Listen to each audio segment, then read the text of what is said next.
I'll call this call to order the Georgetown County Council budget work session today on the 12th of May.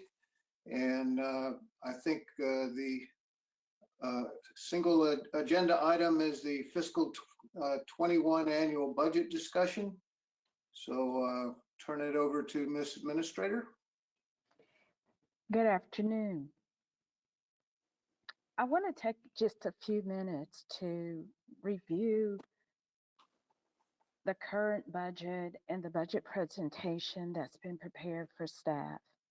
Just a few weeks ago, we made you aware of our current financial situation. Based on estimates for the current year, revenues are up 1.8% from the same time last year. And we're estimating a 1.4% increase for expenses, primarily due to the cost of living increase that was granted for employees.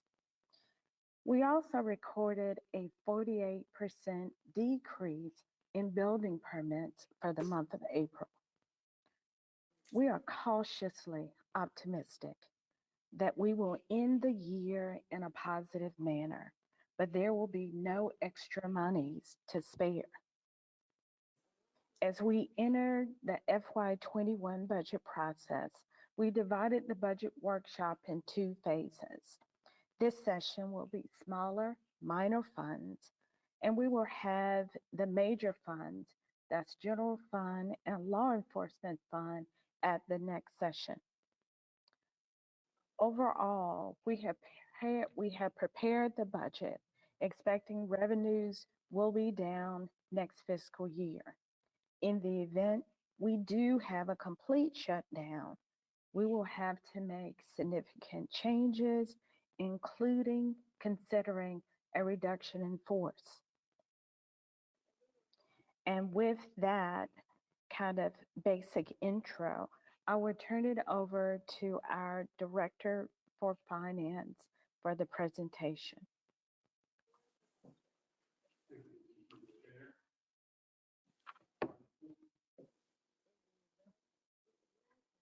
Your microphone is muted, sir. Okay.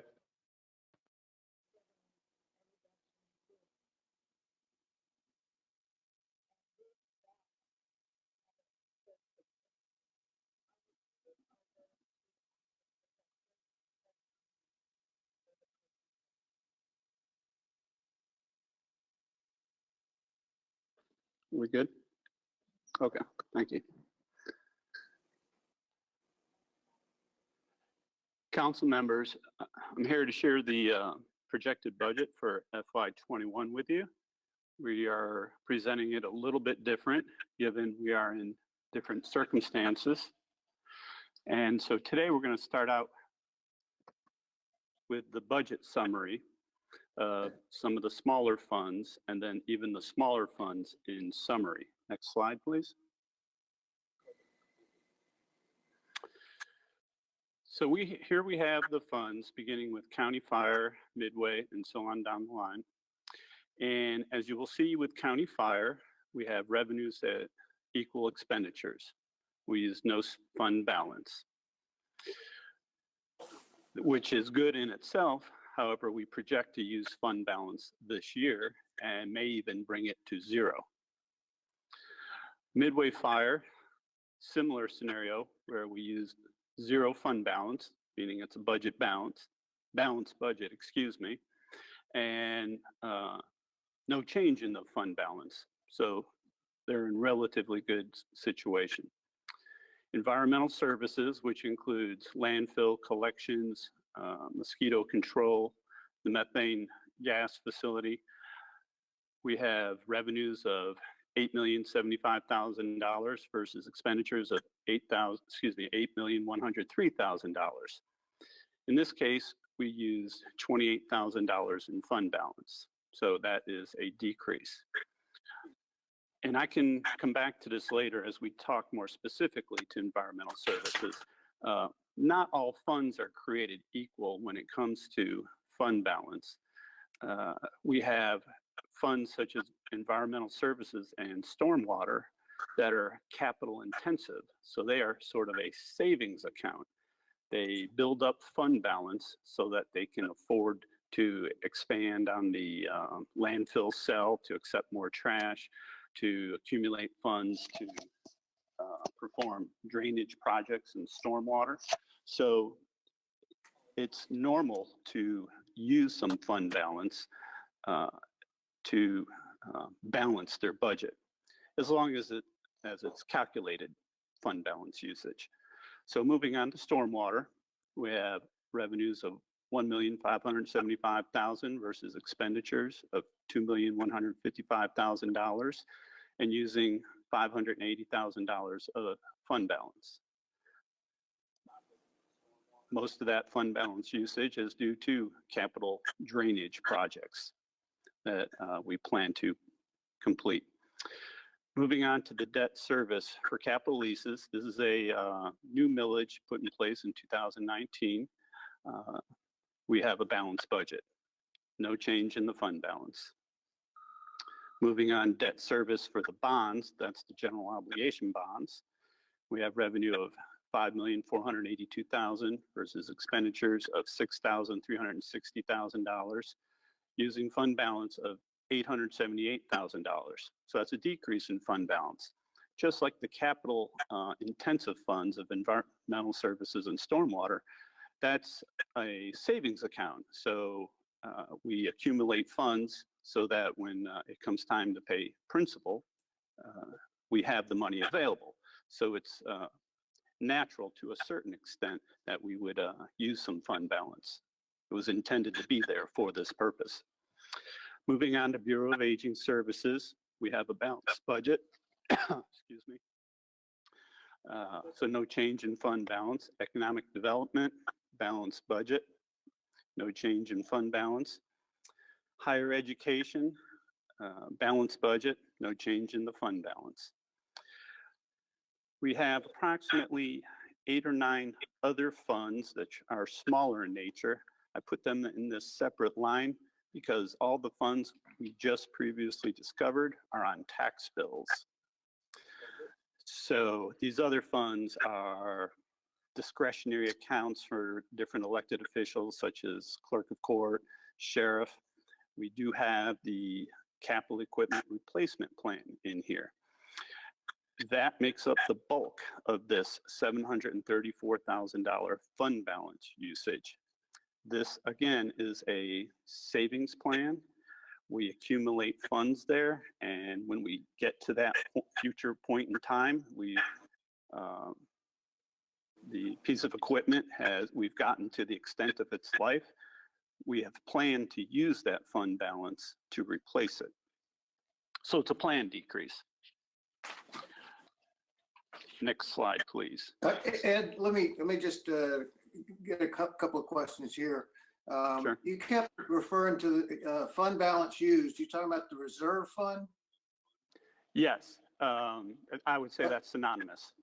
Okay, and so that looks to me like we're 2.2 million out of balance on this slide. And you said a couple of times that it was natural or normal, I forget the word you used, to use fund balance for one or two of these funds.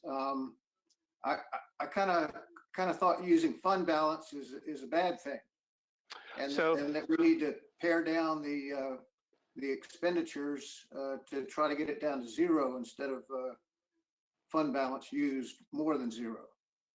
Yes, sir. That's the general rule of thumb. So operating departments, and when I mean operating, I'm talking about those with personnel in it. You don't want to continually use fund balance to balance.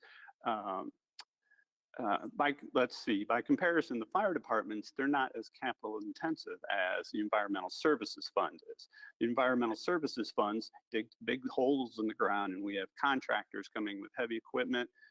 We have engineers. We have heavy equipment of our own, putting tops on the landfill. We have recycling equipment, and we just don't use the current year's revenues to pay for those to be completed in the current year. So it's a savings account system. Okay, thanks. Next slide, please. Okay, so Ms. Christian touched on some of the assumptions.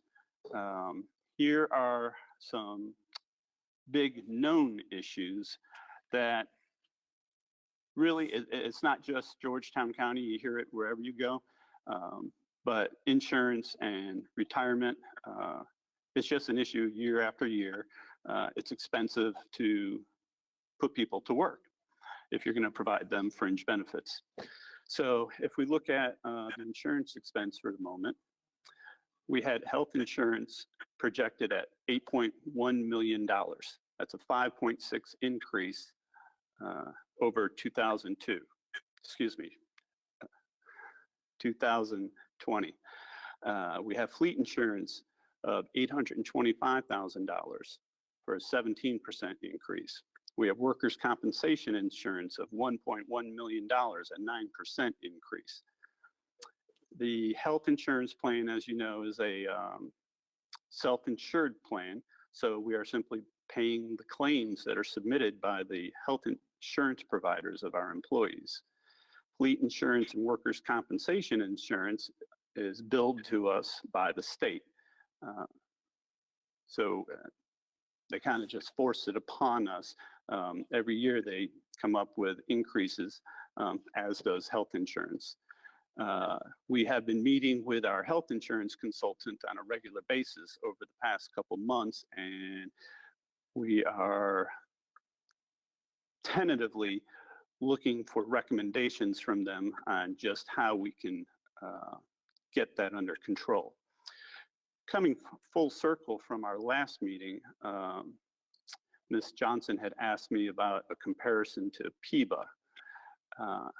As of April, had we been on the PIBA plan, our insurance cost for the year projected would have been approximately $4.8 million versus what we are projecting for next year of $8.1 million. Mr. Newton had asked me about other organizations that were self-insured, and I reached out to the city of Myrtle Beach, who I understand we somewhat modeled our plan after, and Spartanburg County. Spartanburg was not receptive, perhaps because of current events. The city of Myrtle Beach said that they would be happy to share their cost for employee, but she had her hands full with their own budget in the COVID environment and said she would be back in touch with me to share their information. Moving on to the retirement expense, we know that this is going to increase 1% every year for the next few years, and in 2021 it will cost us just about $5.1 million, a 7.3 increase. Next slide, please.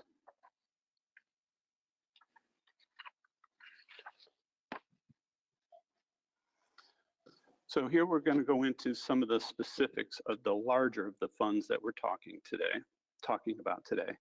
So we are not requesting any millage increases here.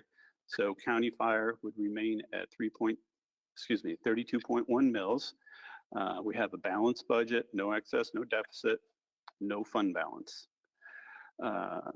Actions we took to balance the budget was reducing the capital equipment replacement plan.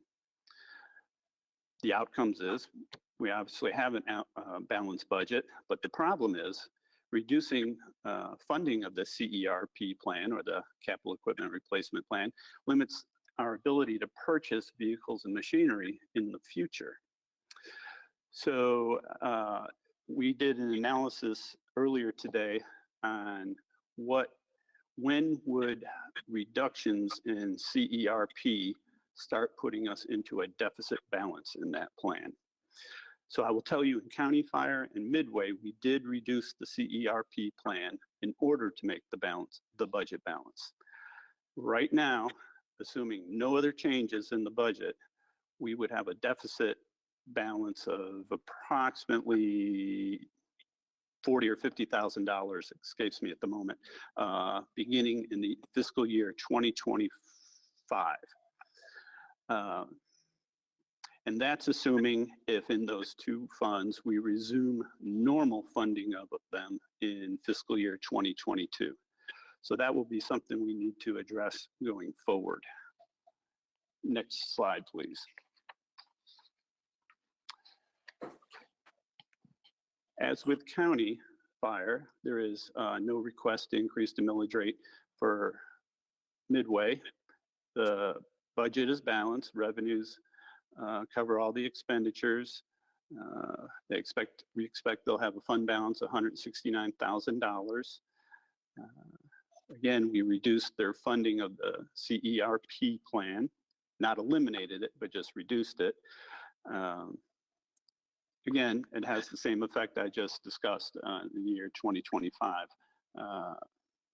We will have to make decisions about where we're going to go from here in order to resume funding, or what we're going to do about asset management. Next slide, please. Environmental services has two millage rates, the 2.7 and the recycling for 3.5 mils. Projected revenue, $8,075,000. Projected expenditures, $8,103,000. Deficit of $28,000.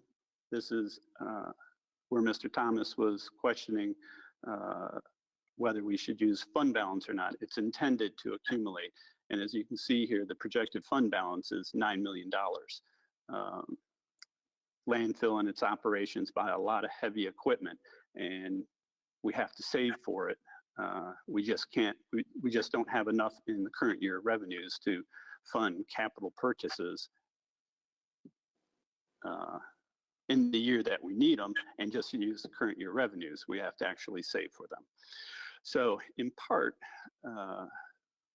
Landfill, with their engineer, performed a study on maintaining self-sustaining, and determined that increasing landfill tipping fees would be prudent.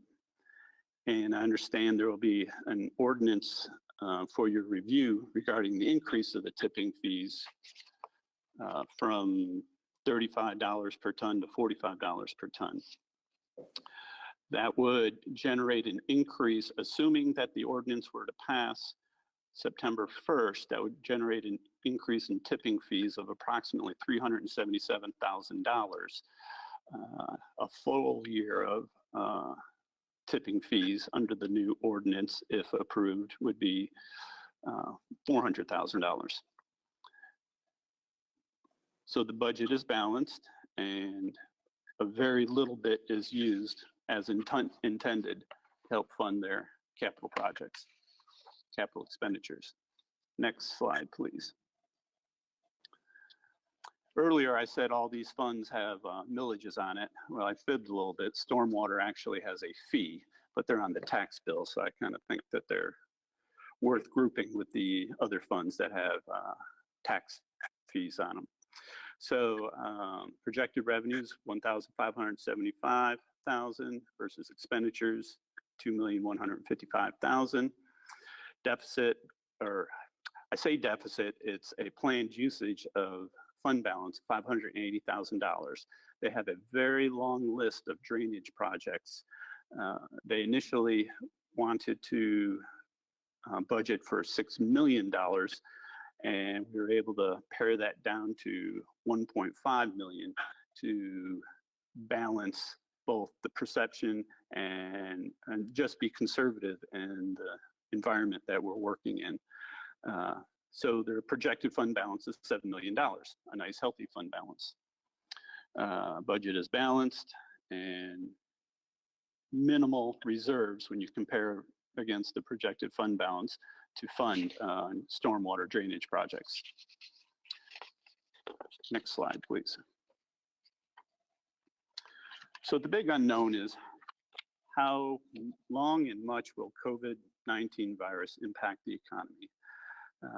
I've sat through several teleconferences, read a lot of literature. We know beyond a shadow of a doubt that it's going to have a decrease in revenue. I think I mentioned during the FY20 roundup discussion that they had projected as much as 10 to 20% of sales tax type revenues at the state level being reduced, and that they expected normal collections to resume as early as January 2021. That's not catching up. They're not suggesting that everything that was down from July 1st to December 31st will be regained.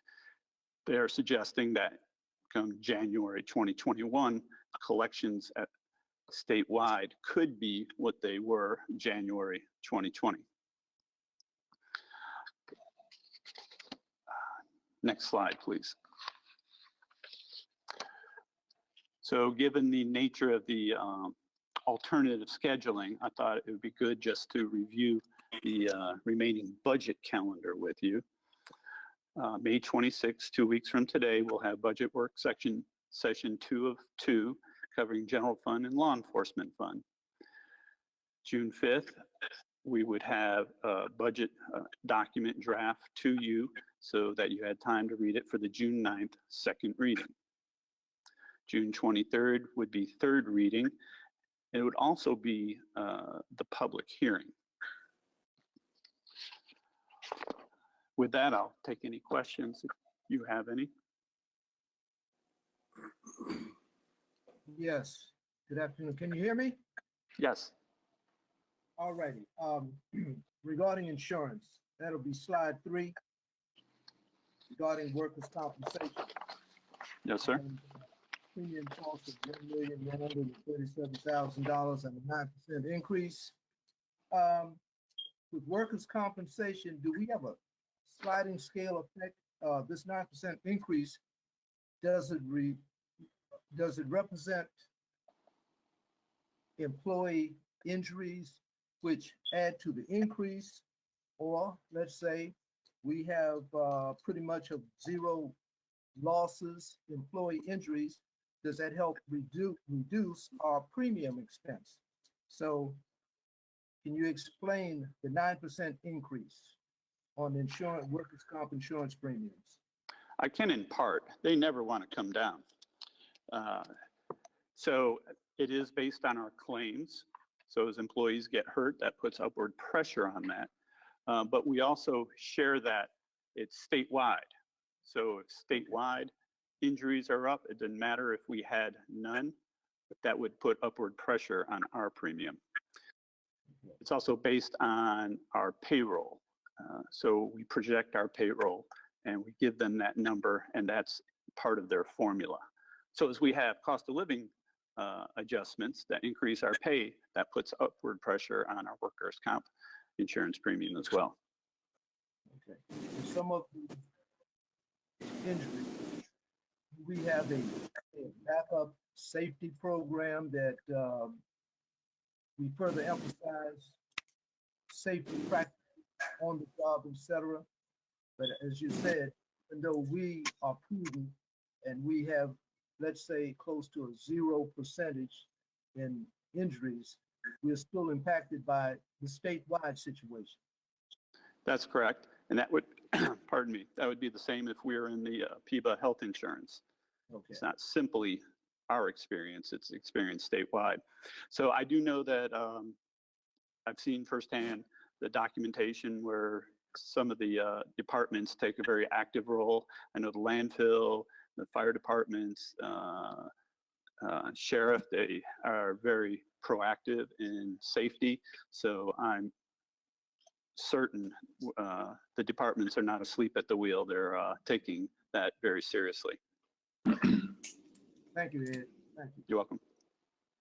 Ed, this is Raymond. I have a question on the health insurance. Yes, sir. We've been in the self-insurance program for 2 years. Is that correct? Or approximately 2 years? This is our third year. Third year? Yes, sir. to, if the cost is still way out of whack compared to PIBA, is it very much difficulty of us switching back to PIBA once the 4-year time period is up? So that's a good question. I wish I would have asked Walt that. I'm not quite sure what's involved, although if the numbers don't change, we know we are diligently going to try and go back to that direction given the disparity. But it is 4 years. We can't get back in. So January 2022 would be our first eligibility. And we have been in discussions with Human Resources. They're very alerted to that being a very real possibility. So we won't start that discussion on December 2021. That's discussions already happening. So we'll be prepared for Okay. that if it still makes sense. All right, thank you, Ed. You're welcome. One other question regarding the health insurance. Have we received any sort of feedback from the overall employees, whether or not they like the plan, they dislike the plan, any sort of feedback on their feelings of the current health insurance program? So I've not had one-on-one. That would probably, one-on-one with the employees would probably be a topic HR could address, but I will tell you I've sat in presentations with the different administrators, and it appears that participation in the various healthcare programs is going up quickly, which suggests strongly that's why our insurance is up as well. So I would say they do like it just from a statistical standpoint with the increased office visits.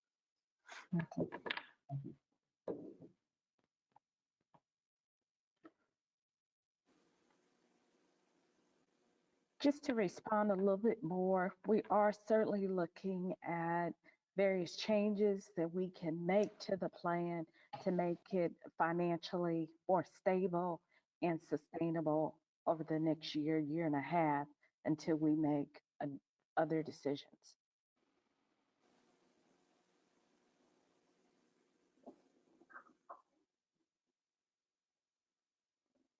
This is Louis, am I right? Ed, I guess when you start looking at comparing the plan to PIBA in the upcoming years, I guess you're going to take into consideration the cost of that plan to employees also, comparing the rates? So our current plan in part takes that in consideration. So our rates approximate and perhaps are even exact. I'm not sure about the current rates, but they're supposed to model that. So this would, the numbers that I have shown here is just the county share.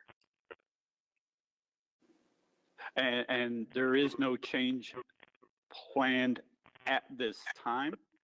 So these numbers are the county absorbing all increase at this time. Okay. All right, thanks, Ed. You're welcome.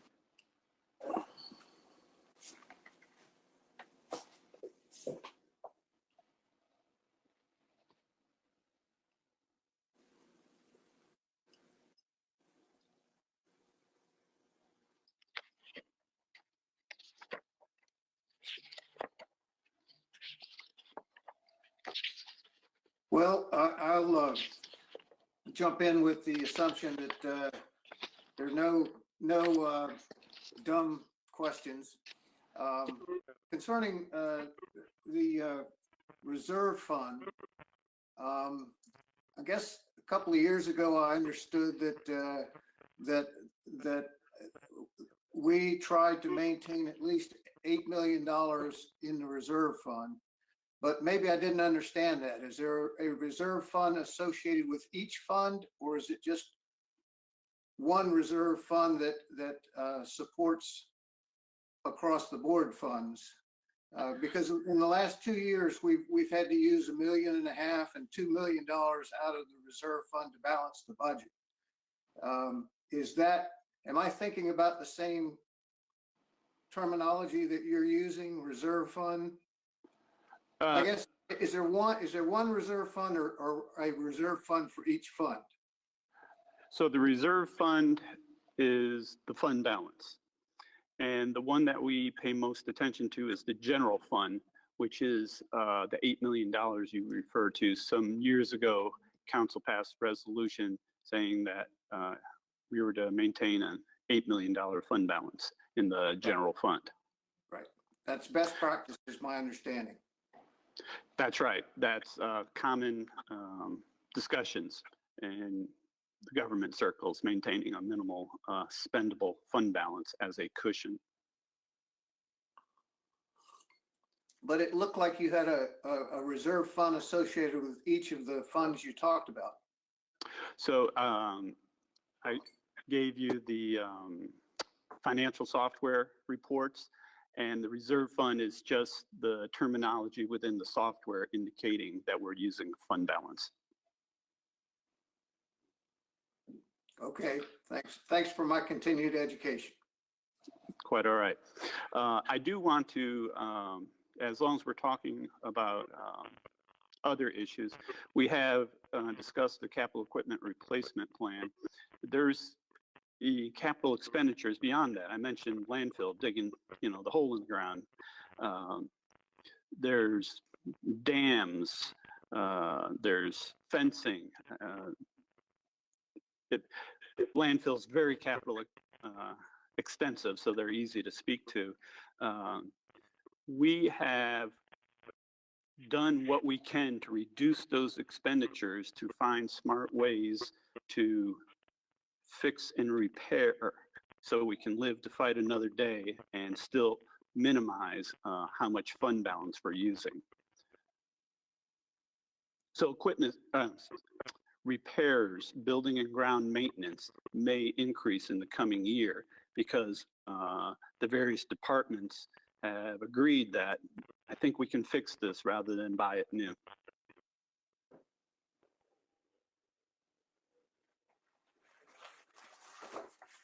That makes sense. Thanks for the explanation. Sure. A couple of examples are carpeting and flooring in some of the buildings, the old courthouse, new courthouse, public works. We're deferring that for a year. In the new courthouse, instead of doing the whole entire building, we're just doing the first floor.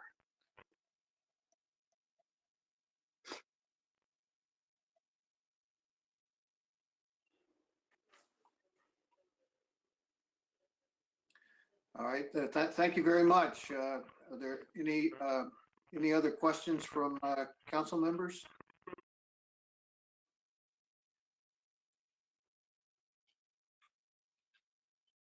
Well, it looks like y'all are off in the right direction, and we'll look forward to seeing a balanced budget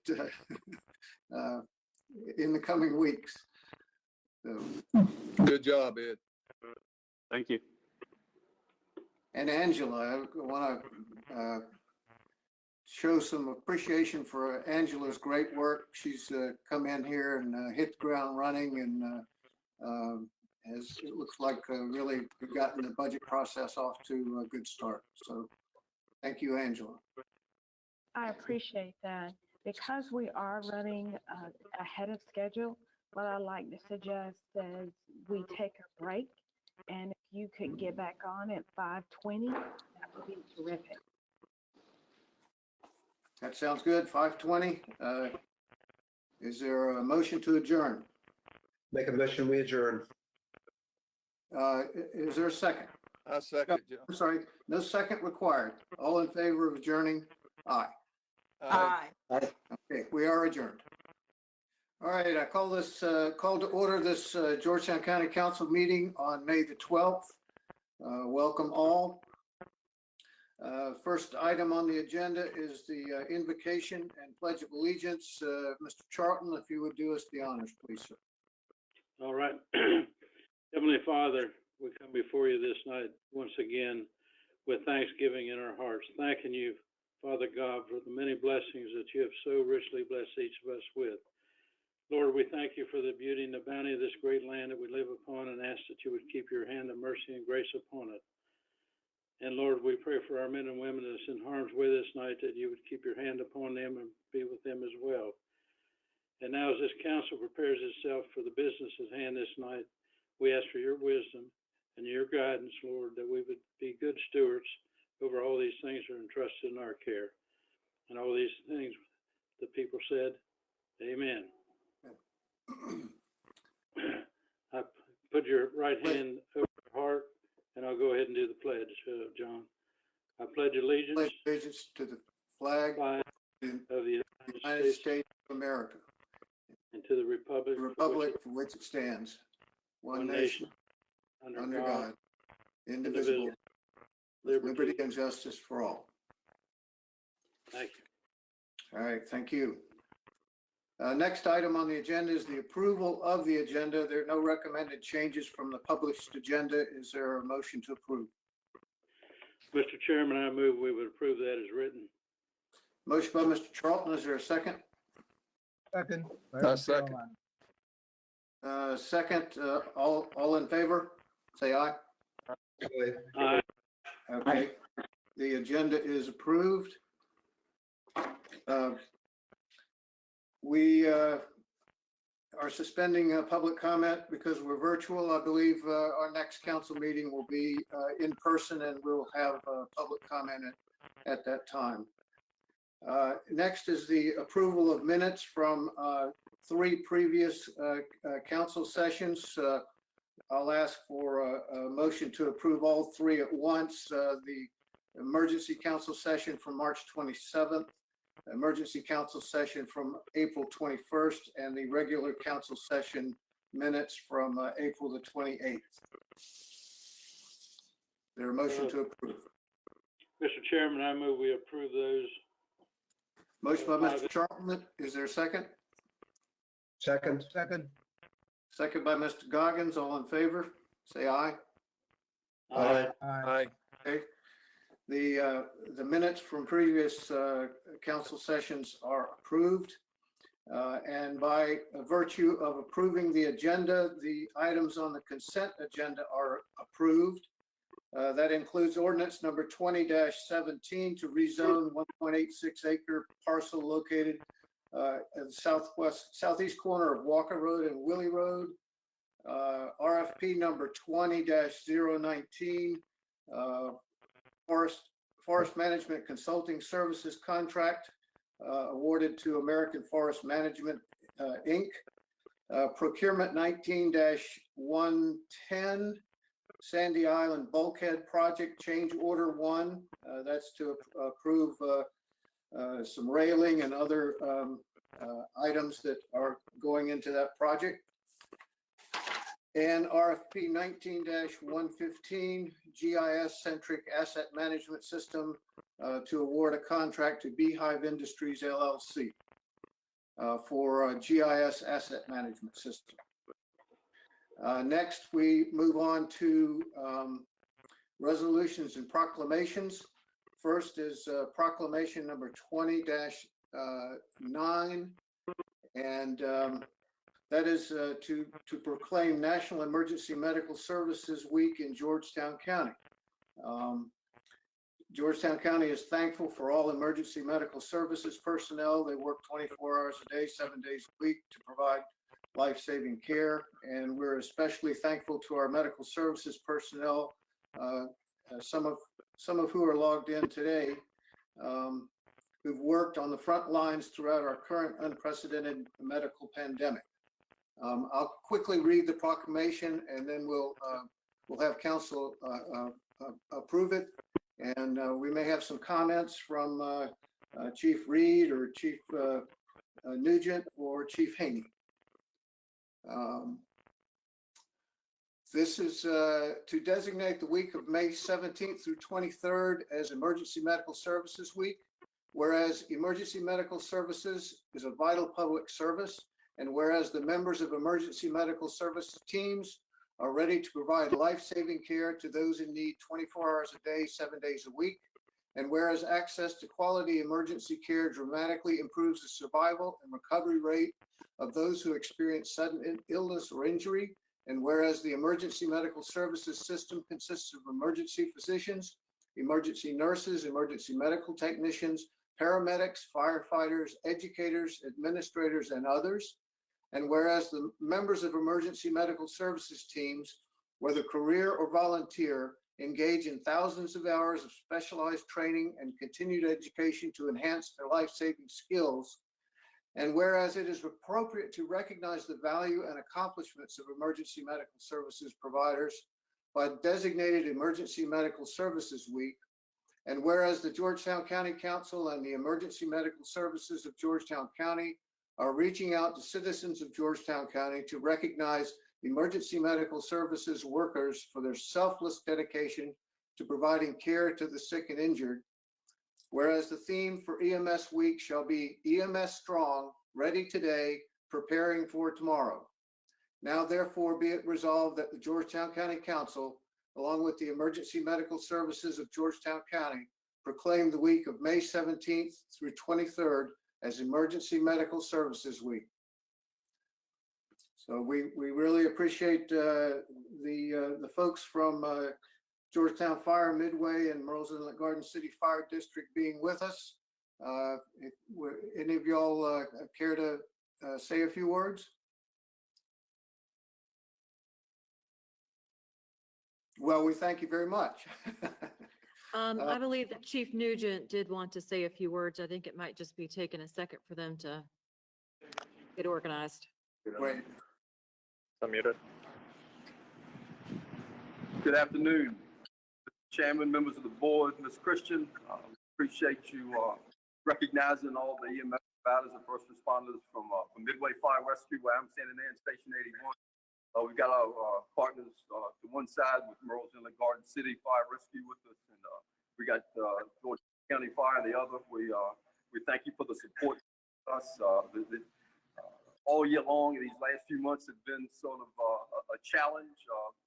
We work with a resilient group, and we keep working hard, responding to the needs of our community, and we thank you for the continued support. We want everybody to be safe. Thank you. Thank you And I very believe much. Chief Haney also wanted to say a word or two. I'd just like to echo the same sentiment there. We do appreciate the support from the council as well as the county administrator and especially Georgetown County Emergency Management. Our partnership has been absolutely crucial for us being successful in combating the COVID-19, and we look forward to working with you all in the future. And we do appreciate your support and your recognition for our efforts. Thank you. Thank you. Entertain a motion to adopt Proclamation number 20-09. I make a motion, we adopt Proclamation 20-09, Mr. Chairman. Motion by Mr. Newton. Is there a second? Second. Second by Mr. Goggins. All in favor, say aye. Aye. Aye. Okay, Proclamation 20-10 is adopted. And thank you, folks from the fire departments for being with us.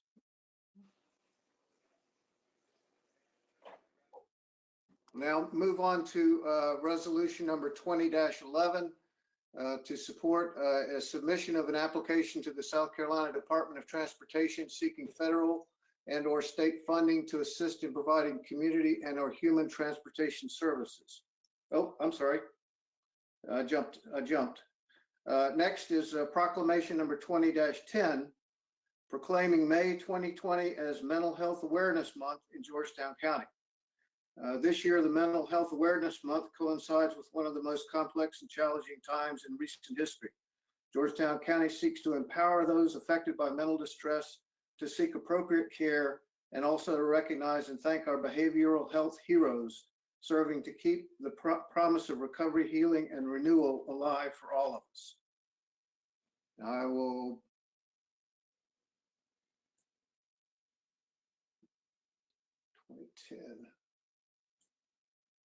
The proclamation reads as follows: to proclaim May 2020 Mental Health Awareness Month, whereas good mental health is critical to our overall well-being. As research has proven, there is a connection between good mental health and overall personal health. And whereas more than 11 million American adults struggle with serious mental illnesses such as bipolar disorder, schizophrenia, or major depressive disorders. And whereas children and young adults are our nation's fastest growing population diagnosed with mental, behavioral, and emotional disorders. And whereas mental illness can affect anyone and can develop at any time, the effects of mental illness spread beyond the individual to family, friends, and coworkers. And whereas only 1 out of 2 people with a serious form of mental illness seek treatment, frequently those with various forms of mental illness choose to grin and bear it or seek relief through the misuse of alcohol or drugs. And whereas we must work together as a community to fight the stigma surrounding mental illness and dispel the fears of discrimination that keep many from seeking the care and treatment necessary to help them enjoy a fulfilling life. Now, therefore, the Georgetown County Council calls upon all citizens, government agencies, public and private institutions, businesses, and schools to recommit our community to increasing awareness and understanding of mental illness, working to reduce stigma and discrimination, and promoting accessible services for all people with mental illnesses. And in doing so, does hereby proclaim May 2020 as Mental Health Awareness Month. Furthermore, Georgetown County Council recognizes with gratitude all mental health service providers who offer emotional support and guidance to individuals, families, and groups dealing with issues that affect their mental health, keeping alive the promise of recovery, healing, and renewal. So it shall be proclaimed this 12th day of May 2020. Entertain a motion to adopt Proclamation 20-10. Mr. Chairman, Mr. I move Chairman. for adoption of Proclamation 20-10. This is Billie Jean. Motion by Ms. Johnson. Is there a second? Second. Second by Ms. Morant, I believe. All in favor of adopting Proclamation 20-10, signify by saying aye. Aye. Okay. We've adopted Proclamation 20-10. All right.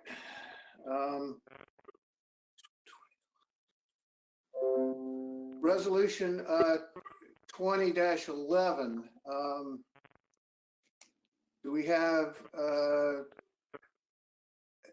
Do we have someone to set that up for us? To support the application of the South Carolina Department of Transportation seeking federal state funding to assist in providing community and or human transportation services.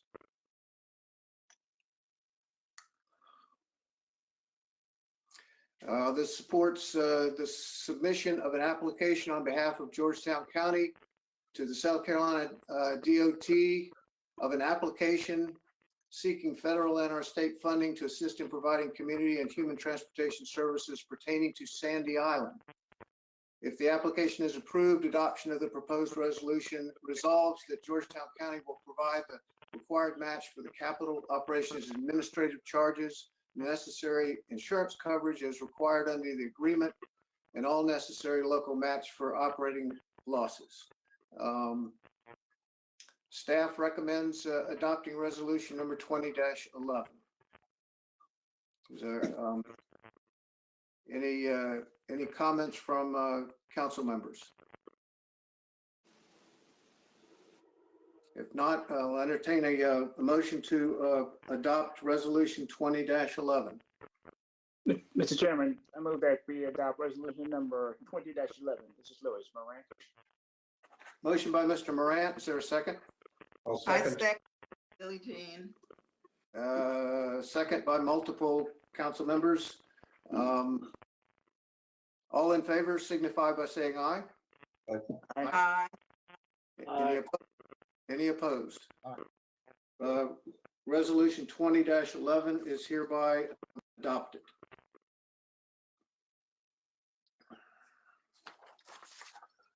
All right.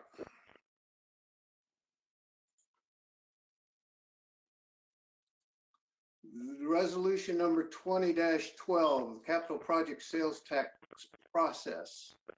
The staff is is recommending that due to the global pandemic and the yet to be determined long-term effects of the crisis, that it is in the best interest of the citizens to forego the implementation of a capital projects sales tax referendum in calendar year 2020. Are there any comments from council members? Mr. Chairman, I'm Steve Coggins here. I'm relatively neutral on this, and I do have questions about the timing of the referendum itself. But I have mentioned to you and several of the council that it might be of some benefit and consideration to continue with the process for projects, keep the commission working until we narrow down the list of projects. But I throw that out for discussion. I'm not again, I'm a little bit neutral on it, but there may be merit in continuing at least the process, since we have a standing commission to bring the process to an end before we foreclose on everything at this point. So put that out there for further discussion. If there is none, then I guess we vote. Well, the commission is doing an outstanding job, but they have almost $500 million in projects, and they need to come up with the list by next month that will go to the referendum, and it seems unlikely that that list will be able to be in a forum that could go to a resolution by then. And we're really looking at an economic downturn, at least a recession for the foreseeable future due to the effects of the virus. And I think in that kind of economic environment, it's probably not a good thing to impose a new tax. So it seems to me that we ought to let this effort end and maybe see how the economy is in 2 years, and maybe try it again as a referendum in 2 years. A couple of points. I think you can actually, under state law now, have a referendum 1 year. We wouldn't have to wait a full 2 years. So just put that out there for informational sake. Okay, I think, yeah, you're correct. And then secondly, the Sales Tax Commission has reduced the project list by almost half, but they are at an impasse, and what they're needing at this point is public input in the form of surveys. Ms. Christian can address this, I think would cost $17,000. So again, I ask the rhetorical question, is there any benefit to having them continue their work, get a list narrowed, so even if we don't have the referendum this year, we're at least at a little bit more informed point when we do resume the discussion downstream?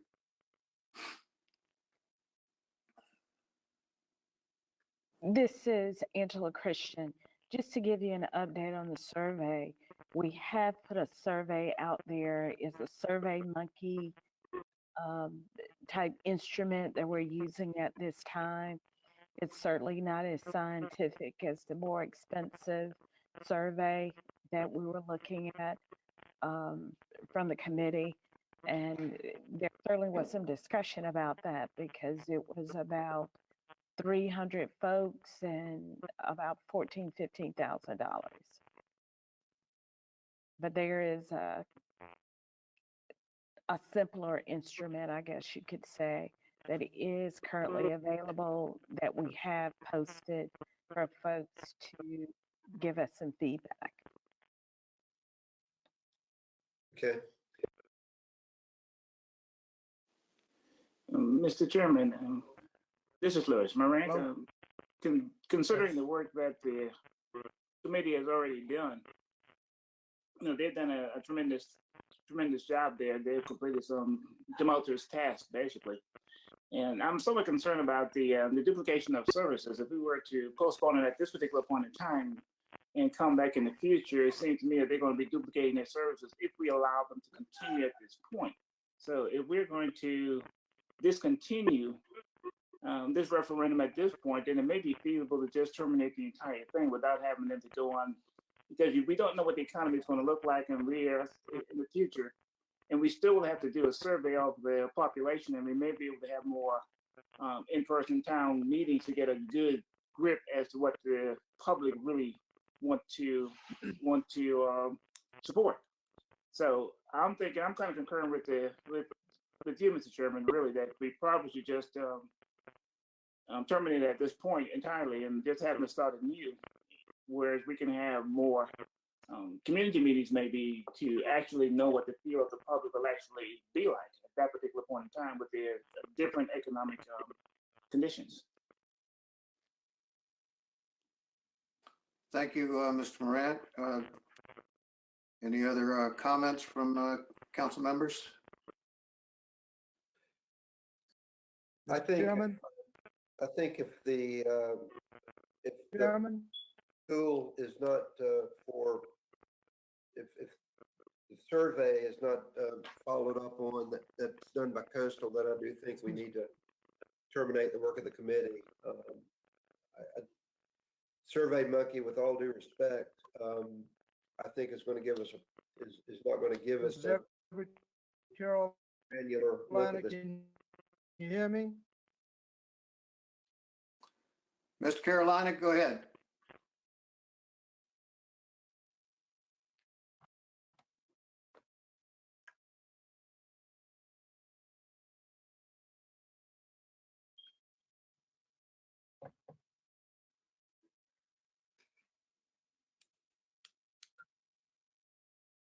Am I the only one that can't hear him? Mr. Carolina, you may want to try logging in and calling back on the phone number that's included. I think you have a weak Mr. internet Chairman. connection.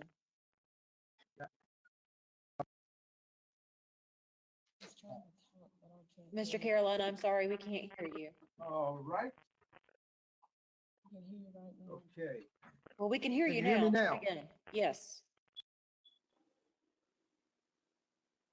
All righty, I'm calling in.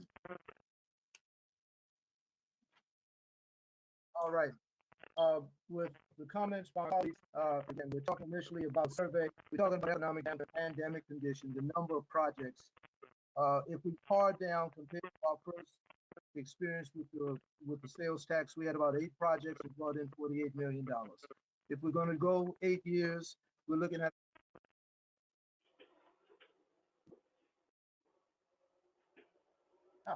what is going on? So, in light of bringing the information to all the voters throughout the county, in past years, we had public forums where it was a give and take and an explanation to the people of the county on just what they're committing to. We're looking at trying to par down, I believe, from last night's meeting with the capital project sales tax, we got it down to probably 70 some odd projects. My thoughts are, realistically, are they going to be able to par it down to whatever number of projects they had now? And even some of the recommendations were to consider common benefit and localized projects. So there's a lot of things that have to be presented to the public about this current referendum and this project. So my thoughts are, we should pause. We should consider everything, the economic downturn, the current pandemic condition.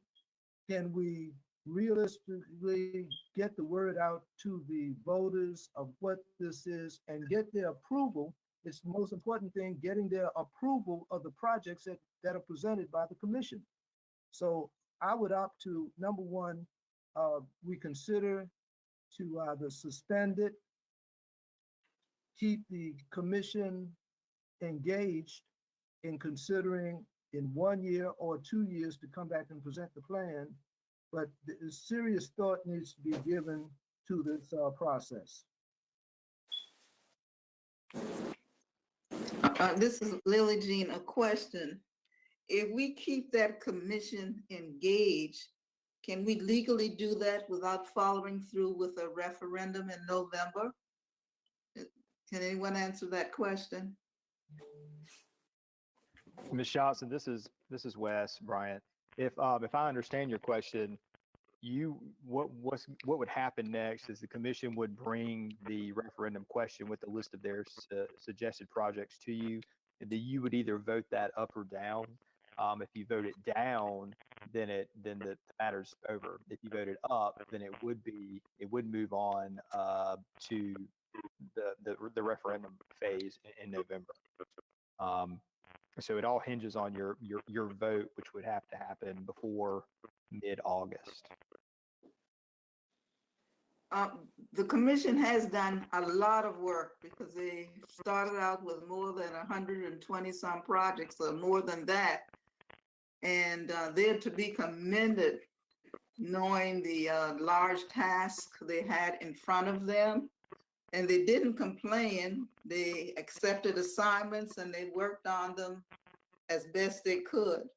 But at this time, in terms of the environment, not only the economy, but health issues, I think at this time, we just need to disband the group and look a year from now or 2 years from now to start again. I don't think we should have them to continue. If it is our desire to not hold a referendum in November, I don't think that we should ask them to continue to work knowing nothing is going to happen in November. I would agree with that. Yeah, I agree with that also. Okay, Ron or Raymond, you have any comments before I bring this to a vote? None. Okay, I agree with what Gene said. You know, it's kind of a futile effort to keep that board working, that committee working, and it's going to go nowhere. okay, with that, the resolution 20-12 reads in part, therefore be it resolved, the Georgetown County Council expresses its gratitude and thanks for the members of the 2020 Capital Project Sales Tax Commission for their detailed and dedicated work thus far in the capital project sales tax process, and commend each member for their willingness to participate and serve the citizens of Georgetown County during global crisis. And be it further resolved by the Georgetown County Council that the 2020 Capital Project Sales Tax Commission, created January 28, 2020 by Resolution 20-2, hereby be dissolved, disbanded, and decommissioned for the year 2020. So that's what the resolution, how it reads. I'll call for a motion to adopt the resolution. Mr. Chairman, I make a motion that we adopt resolution 20-12. Motion by Mr. Newton. Is there a second? Second. I second it. Second by Ms. Johnson. Any further discussion? All in favor signify by saying aye. Aye. Aye. Aye. Any opposed? Hearing none, that resolution 20-12 is adopted. Next on the agenda is reports to council. Emergency ordinance number 20-23, an emergency ordinance to rescind ordinance 20-20 in its entirety. Mr. Bryant. Mr. Chairman, members of council, good evening. This is a matter of housekeeping. As you're aware, action done by ordinance must be rescinded by ordinance. So you recall emergency ordinance 2020 kept the public beach accesses closed and also the marsh walk and the public pier walkways that we have in Georgetown County. Ordinance 20-21 opened the public beach accesses back up, but it kept the marsh walk, the Jetty View Pier, and the Veterans Pier closed. Subsequent to that, the governor modified the dining restrictions for the state. And now with that and the modification of the home work order, we have since allowed through the administrator's authority the marsh walk to be open for the restaurants. And ordinance 20-23 will officially rescind in its entirety the remaining portion of emergency ordinance 20-20, which will completely take that off the book, so to speak. So it's a matter of housekeeping. It's already in practice. We have consulted with the sheriff, and they are okay with this as well. So with that being said, it's a simple ordinance. It just rescinds 2020 in its entirety, and it's effective immediately upon passage. So I'll be glad to answer any questions. Any questions from council for Mr. Bryant?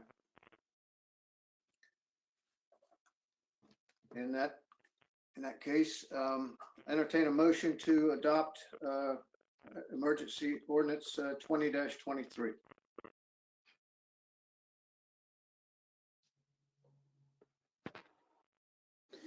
Mr. Chairman, I move that we adopt ordinance number 20-23. Motion by Mr. Morant. Is there a second? I second, Mr. Chairman. This is Raymond. Second by Mr. Newton. Any discussion? Hearing none, all in favor signify by saying aye. Aye. Aye. Any opposed? Emergency ordinance 20-23 is hereby adopted. We move on to emergency ordinance 20-24, an emergency ordinance to declare and continue local state of emergency in Georgetown County. Mr. Bryant.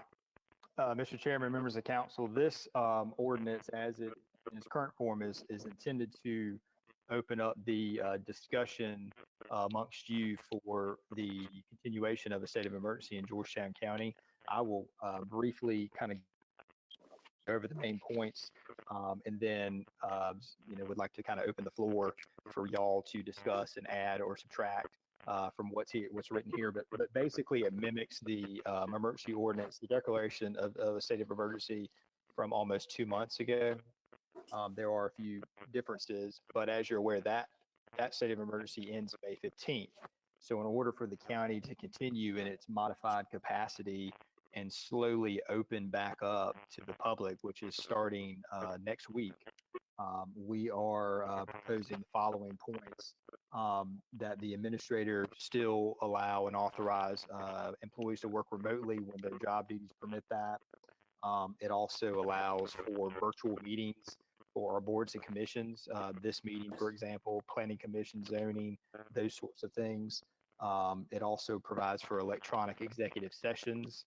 And right now, the ordinance does read that public comment will be suspended. I know there was some discussion, between myself and other folks that maybe that is no longer necessary, that we can accommodate that now. So as it reads, it does suspend it. So if that's something you do not want, we would need to go ahead and make a verbiage change on that. That's actually number 7D. It will also allow the administrator to continue to alter the hours of our public facilities, including parks, our buildings that are open to the public. It will also authorize the modification as deemed necessary to services that are provided to the public from these various facilities, which we have been doing, and it's been successful so far. And again, we're slowly moving out of that phase. It also, and this is important, it also authorizes the continuation of e-bidding and our virtual procurement methods that we've been using, which have been fairly successful. Procurement is actually very happy about this. They've actually found some new methods to be able to be more efficient in their process. So it's been a good thing. And right now, this ordinance as it reads will authorize the state of emergency for the next 60 days, which is the maximum pursuant to state law that an emergency ordinance will be in effect. That certainly can be reduced, after your discussion, but that would make it effective 12 a.m. May 16th. The current one ends May 15th, and that would put it through July 15th, 2020. Of course, at any time prior to July 15th, if you found it necessary to rescind it, you certainly could. But as it is now, it will go on for another 60 days. The state of South Carolina is still in continuing their states of emergency, and so is the federal government. So we do feel like, and this does have the approval of our emergency manager, that this is the best case scenario right now to continue our state of emergency. So I will leave it with you all for discussion, and I'll be glad to answer any questions if you have any. To enable audio control, please enter your audio followed by the pound or hash sign.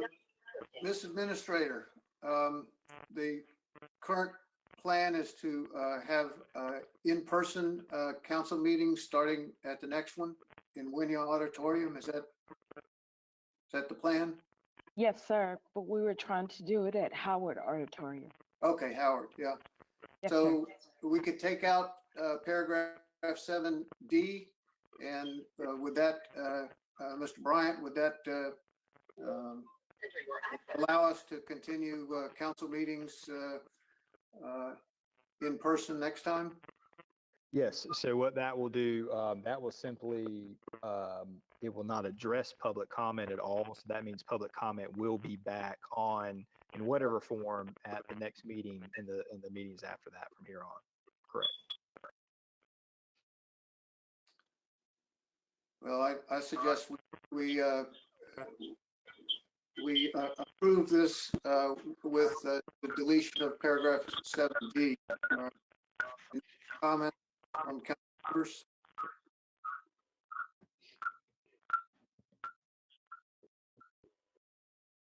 Okay, hearing no more comments, I'll entertain a motion. I make a motion to adopt emergency ordinance 20-24 with the deletion of paragraph 7D. Is there a second, Mr. Chair? Second by Mr. Newton. Any comments? I'm sorry, Mr. Carolina, I think that you may need to mute your laptop. I think you've got some feedback coming through. Okay, we've got a motion and a second to adopt emergency ordinance number 20-24 with the deletion of paragraph 7D. All in favor signify by saying aye. Aye. Aye. Any opposed? Hearing none, emergency ordinance number 20-24 is adopted. Okay, we are now going to, I'm going to get a motion to go into executive session. This is an executive session related to the capital project sales tax and a potential claim. Those folks that are listening in, this may take a while, but we will come back. I believe the public part of this webcast will be suspended for a short time. So is there a motion to go into Mr. executive? Chairman, Yes. I think that you overlooked reading of first reading of ordinance 22, I'm sorry, 20-2, 12A. Yeah, thank you. We read into the record ordinances on first reading, and that would be ordinance number 20-22, an ordinance to amend the fiscal year 2019-2020 operating budget of Georgetown County. Thank you. So, there a motion to move into executive session? So moved, Mr. I Chairman. make a motion, we move into executive session, Mr. Chairman. Motion by Mr. Morant and Mr. Newton. Is there a second? Second. Okay, we are moving into executive session. Be back soon. Okay, we're back. We're back in open session. We have been in executive session discussing legal advice related to a potential claim on the capital project sales tax. No votes were taken. And so we're back in open session. Entertain a motion to adjourn. So moved. So moved. We are now adjourned.